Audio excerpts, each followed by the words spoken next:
เฮ็ดกับข้าวกับน้ำมื้อนี้ก็เกิดบ่ได้กินข้าวกินน้ำพี่น้องเอ้ยเนื่องจากว่าขาหมูมื้อนี้สิมาต้มแซ่บขาหมูนั่นล่ะขาหมูสระก็ได้ต้มไว้ตั้งแต่เมื่อคืนนี่ล่ะพี่น้องเอ้ยเกิดไฟไหม้หม้อเสียงดังตุ๊บตับตุ๊บตับเนื่องจากว่าต้มขาหมูไว้แล้วละลืมหั้นนะการว่าสินอนแล้วว่าซั่น ระหว่างที่ยินเสียงตุ๊บตับตุ๊บตับก็คิดอยู่ในใจว่า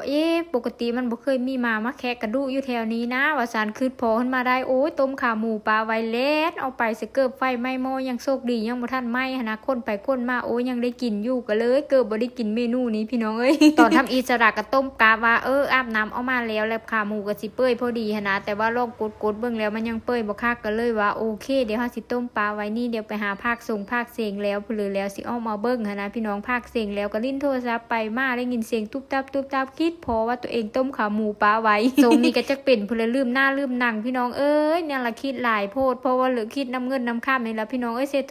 ฐกิจทุกมื้อนี้ก็โอ้ยอีลากอีเลยแห้งพี่น้องขนาดเป็นลูกจ้างเขาได้นี้ยังมีผลกระทบเนื่องจากว่าเฮาต้องใช้เงินไปซื้อกินนะซื้อกับข้าวกับน้ำเพื่อมันก็แพงขึ้นไม่ว่าจะอยู่แผนกเพื่อไม่ว่าจะดูตำแหน่งเพื่อก็มีผลกระทบเป็นลูกจ้างเก่าเงินเดือนก็น้อยนิดเนาะพี่น้องต้องมาสู้กับมันรายจ่ายแต่ละมื้อแต่ละเว้นอีโอ้บ่ซื้อกินก็บ่มีแนวกินเนี่ยล่ะพี่น้องเอ้ยขนาดประหยัดสุดๆแล้วก็ยังโอ้ยอีไรอีเลยพี่น้องเอ้ยนี่ล่ะอยู่ไป3เชียนมีชีวิต ทุกมื้อนี้เวลาซื้อพุลสระก็มักซื้อแต่แนวที่จำเป็นได้พี่น้องถ้ามันเริ่มมีจำเป็นก็พยายามที่จะบ่ซื้อหนะเสื้อผ้าโอ้ทรงนี้ตัดไปได้เลยบ่ได้คอยซื้อดอกพี่น้องซื้อแต่แนวจำเป็นไว้ก่อนเพราะว่าทรงนี้ซื้อแต่แนวเลี้ยงปะเลี้ยงท้องตัวเองพอมีแห้งสู้งานไปก่อนพี่น้องเอ้ยเศรษฐกิจทุกมื้อนี้โอ้ยบ่ได้เลยว่ายุ่งยากแฮง